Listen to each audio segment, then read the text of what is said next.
Now that summer vacation is here, we can't forget about our other family members, our pets. Here are some interesting pet travel stats for this year, according to Dogster.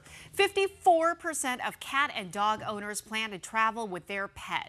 More than half of travelers prefer to travel with their pets by car.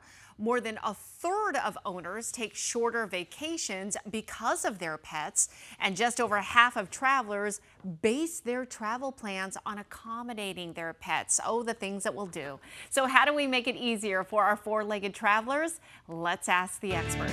Joining me now is Brett the vet with Arizona Animal Hospital. Okay, let's start with the fact that most people will be traveling with their pets by car. What should they know? Traveling by car, the most important thing is you remember it's hot here and your dog's safe in the car. Yes. If you're not going to be in the car with them.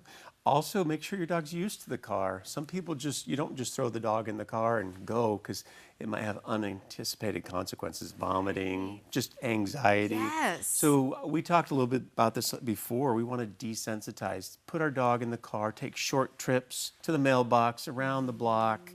Make sure your dog's used to the vehicle, maybe a little bit longer trip. Make sure they can look above the window. Some of the little dogs can't see above the window, and it's kind of like being in the bottom of the belly of the ship. You get seasick. You don't know which way is up. So these dogs get car sick. They'll throw up in the car. Ooh. They're miserable. If you have a dog like that, we have medications that you can get to help curb seasickness, vomiting, that kind of thing, and anxiety. So really just get them used to it, and don't be afraid to give them some firm commands and let them know that it's okay to be in the car. Right. Instead of coddling them, because when you coddle, it kind of amplifies the anxiety in the car. And do you recommend that, your animals be in the back seat?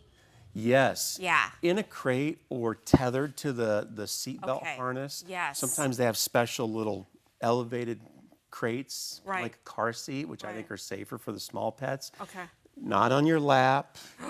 We have we hear about these stories where the dogs or the cats will get underneath the pedals of your car, and you're trying to hit the brakes and you're... Oh, that's such a nightmare. Oh, my goodness. I've had it happen before, and it's just not a smart thing to do, and it's just not safe. A lot of times you'll see the dogs just hanging out outside the window, enjoying the fresh air, ears flapping. Loving life. Is it living their best life? Yeah. Do you recommend that? I mean, should dogs be just hanging out like that, saying hi to all the drivers? I would do it personally if I were a dog. But those are the dogs that come and see me for eye infections and sometimes irritations. So maybe short little bursts. Got it. But not like down the highway. Yeah. So we do see some eye troubles with that. Okay, that's maybe good to avoid know. that.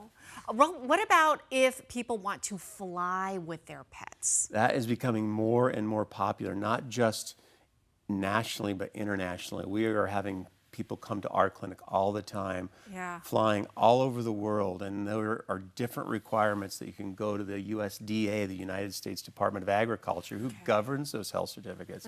And if you are traveling, you need to know, you need to have valid rabies. Depending on where you're going, you might need flea, tick, parasite prevention.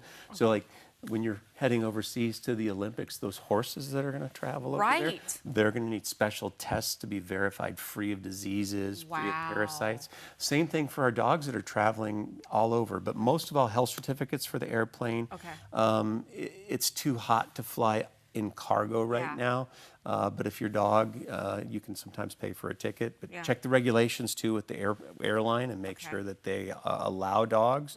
Some of the pet therapy dog requirements are getting more stringent because I think some people have kind of bending those rules there. So what you don't want to do is show up to the airport with your dog and get turned away. I've seen that happen too. So be prepared for a backup plan if that's the case and you have a pet sitter. Right. And real quick, what about when our pets stay in the hotel? That can be difficult, especially if you don't know how your dog's going to react in a new environment. I've always been a fan of the crate. The crate is the home away from home, and we've advocated for crate training for the life of the pet.